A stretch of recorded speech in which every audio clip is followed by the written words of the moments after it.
2026 marks the 30th anniversary of Beast Wars, which you'd think would have much more fanfare. Just 5 years ago, we had a new comic, several reissues, and a whole toy line dedicated to integrating the Season 1 cast into the Generations fold, where they stayed a pretty strong fixture through Legacy, with some of that line's best toys being from the modernized mammals, dragons, and mammal dragons. One thing I've noticed is how you can see the gradual improvement of Hasbro and Takara's beast former engineering starting from Kingdom. Kingdom is my favourite third of the War for Cybertron trilogy, even if Siege is better. But since Kingdom, the Beast Wars figures we've gotten have been some of the best, gradually improving until we've reached some true marvels that stand out amongst the best of the vehicular metal men. So you'd think the 30th anniversary would see an onslaught of bestial bangers. But what did we actually get this year? Well, we got an onslaught. Yeah, so unfortunately the Beastie's birthday was overshadowed by the 86 movie turning 40, with the marketing gimmick of the Apology Tour forcing the fandom through the self-relating event horizon of Hasbro's Gen X nostalgia train, with nothing to give the furries aside from a multi-pack of Takara decos, leaving the licensed third parties to pick up the slack. But there wasn't nothing in the way of new figures. I've previously covered Big Convoy. You should watch that, by the way. And I honestly keep forgetting Razorclaw exists, but he's here too. But the first wave of Generations for this year gave us another long-awaited character, which, spoilers, might be the best Beast Wars figure in Generations ever? And it's the fucking Creep. Celebratory cigarette pack?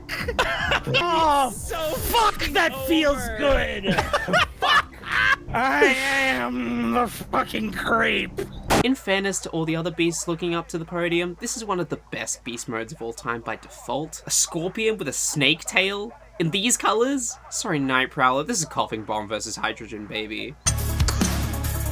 Just, look at this. What am I supposed to say? You have eyes. How do you expect me to convey how I feel about this mode when pointing at it says more than I ever could? Okay, I suppose I can talk about this gorgeous metallic gold and aqua color combo that contrasts the not quite gunmetal, not quite brown accents well. No wonder Dark Steel stole this whole colorway like 20-something years later. I actually really like the Kingdom approach of the more realistic beast modes, but I'm glad they went full tune for this figure. I also really like the posing here, especially on this tail head and this head.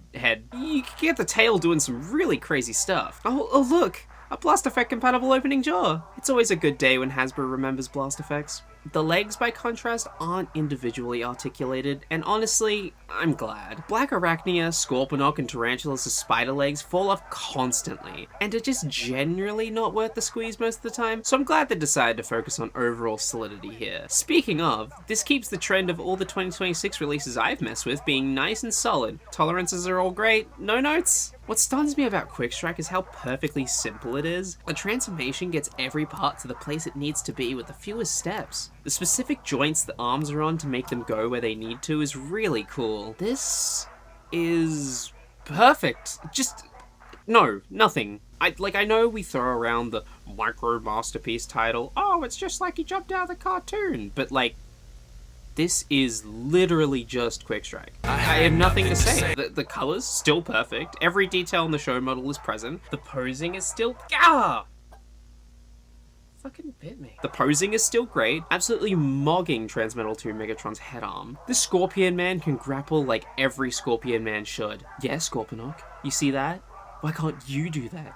This is why we keep you on the bench. These ankles are crazy, and this hinge on the neck is a seriously underrated part of the articulation. It always adds an extra layer of expressiveness, and it's very welcome here. Speaking of head, the painting and sculpting on this one is one of the best, perfectly capturing his vibe of a Konoe Howl if it was also a Viscerac. The back? Clean. Tolerances? Perfect. I struggle with what to say because he's just perfect. Just buy it. Absolutely, get one. Quickstrike is well worth it, which is hard to say nowadays with all the price gouging, but he is just incredible. And it's not a struggle for me to call him the best beast former since Kingdom, iterating on everything that made the original toy great, but bringing all the gumption from the cartoon and marrying it with the best of Hasbro Takara's current engineering doctrine. He's the epitome of simple yet effective, condensing everything great about Quickstrike into a masterful deluxe. If you love Beast Wars, you need to get this. If you don't care for Beast Wars, I don't care. You need to get this. Are you looking for joy and whimsy in this hobby? We found both of them. They are making out in this box.